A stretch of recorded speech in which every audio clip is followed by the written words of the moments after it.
Hello everyone. In this video we will discuss about the Congress dominance, Congress hegemony or the Congress system.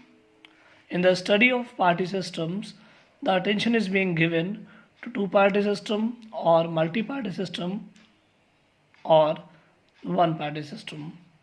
Indian experience with the political parties is very successful, and the one party system being conducted in India is very operational and successful one, and the one who judged or got the pulse of the Indian political system was Rajni Kothari.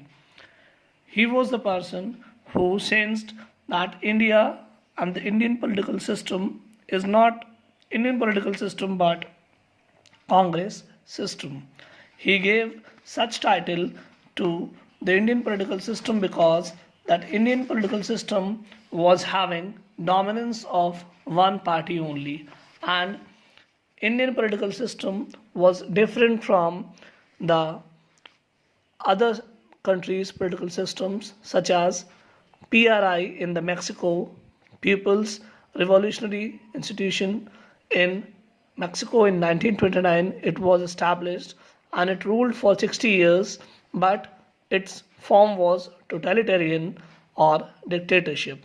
When I will discuss about the Mexico, I would like to tell you that PRI in Mexico, its full form was Institutional Revolutionary Party, founded in 1929, ruled from 1929 to 2000, and the type of hegemony it exercised was all the members of Senate belonged to PRI, all the state governors were from PRI, electoral fraud, repression, and the corporatism was followed by the PRI when it was in power.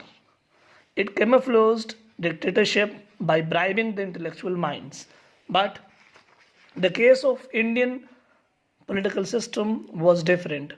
In other nations, one party rule succeeded at the cost of democracy. For example, in China, Cuba, and Syria, their constitution allows only one party rule. In Myanmar, Belarus, Eritrea, one party dominance was due to legal and military pressure. But in India, one party dominance was an example of free and fair election mechanism. And the reasons responsible for the Congress dominance were the role of Congress in the freedom struggle, what role it just played in the freedom struggle. That face value was an important factor behind the success of Congress dominance. The second thing was the Congress party was having well organized party structure.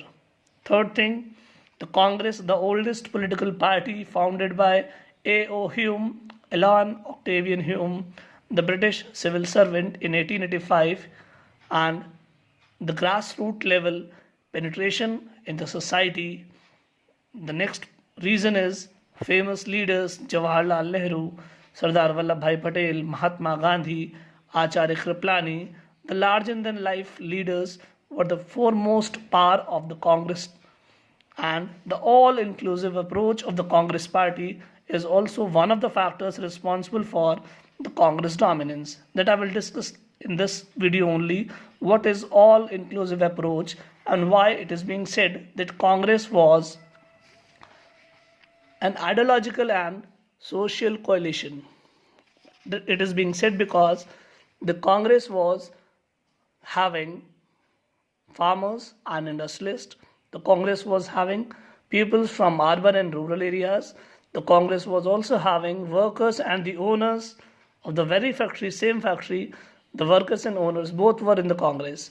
Then the high, middle, and the lower class, they all were also the part of Congress. Every caste groups were also in the part of Congress.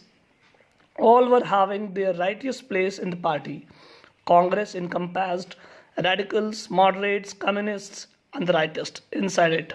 That is why the all-inclusive character of the Congress and the very nature of the Congress was coalition. The coalition of nature of the Congress was the biggest obstacle in the front of opposition parties, and it gave an Congress an extraordinary power in the first decade of electoral politics, and Congress played a prominent role as of a ruling party as well as opposition. That is why this period is known as Congress system, as being termed by Rajni Kothari.